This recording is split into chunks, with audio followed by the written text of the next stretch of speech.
Hello बच्चों, let's see the question. In the given figure, if AB is parallel to ED, find the value of x. So first of all, हम क्या लिखते हैं अपना की concept.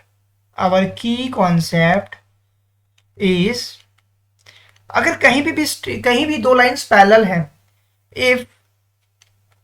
if AB is parallel to ED as per the जो question में दिया है, अगर AB ED के पैरेलल हैं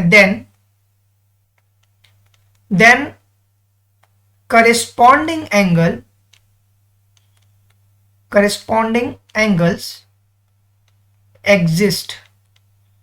सिमिलरली अगर कोई भी दो लाइन पैरेलल्स है तो वहां पे अल्टरनेट एंगल्स एग्जिस्ट करेगा, वहां पे करस्पॉन्डिंग एंगल एग्जिस्ट करेगा, और वहां पे बहुत सारे जो भी एंगल्स होती है ये सारी एंगल्स एग्जिस्ट करेंगी.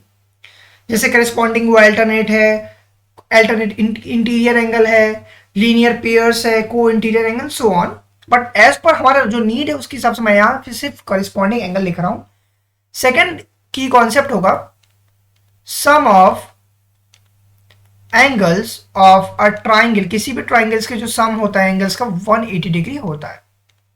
सो लेट्स सी, इस ट्राइंगल में मुझे ये निकालना है x की वैल्यू. तो अगर मैं इस ट्राइंगल की बात करूं, जो कि इस ट्राइंगल मुझे 36 दिया, मुझे इस एंगल सबसे पहले निकालना पड़ेगा, इस एंगल को, that is what angle FCE निकालना पड़ेगा. Now let's see what I will do. ये अगर 62 है, दो लाइंस आपस में पैरेलल है, तो ये अगर 62 है तो इसके करेस्पॉन्डिंगली ये वाला एंगल होगा हमारा, ये भी मेरा 62 होगा. That what I am writing, इसको मैंने 62 लिख लिया. That is angle DCF is equal to 62y, because आप यहां लिखोगे AB is parallel to ED. AB ED के पैरेलल है, इसलिए करेस्पॉन्डिंग एंगल से ये बराबर हो गया. Second thing is that now अब मुझे ये मिल गया. अब मैं किसी भी स्ट्रेट लाइन की बात करूं, अगर वहां पे लीनियर पेयर बन रहा है, तो जो लीनियर पेयर से अगर एक एंगल x है तो दूसरा एंगल हमेशा क्या होता है 180 माइनस x होता है. क्यों? क्योंकि लीनियर पेयर्स पे जो सम ऑफ एंगल्स होती है 180 डिग्री होता है. तो अगर मैं इस एंगल से बेसिकली यहां से FCE निकालूं, एंगल FCE, और जो आपको एक समेशन दिया है 62, इन दोनों का समेशन 180 के बराबर होगा because of the linear pair, because of linear pair. Now if possible so, तो एंगल FCE जो आपका हो जाएगा दैट विल बिकम 180 माइनस 62. इसको अगर मैं सॉल्व करूंगा बेसिकली, तो what I will get 118 degree जो आएगा, बेसिकली ये मेरा आंसर आएगा फॉर FCE. अब नाउ अगर मुझे यहां पे बेसिकली FCE पता हो गया, तो अब मुझे क्या करना है, I will have to write it here. और ट्राइंगल x के लिए निकालना पड़ेगा, तो मैं ट्राइंगल लूंगा, इन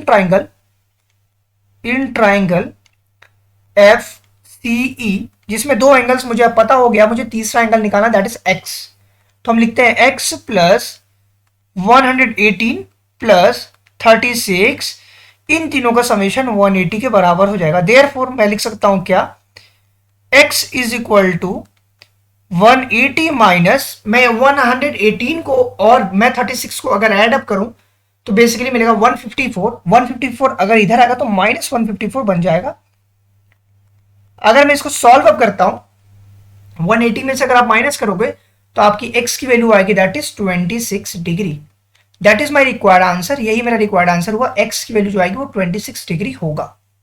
आई hope this is clear to you all. Thank you very much for watching this video.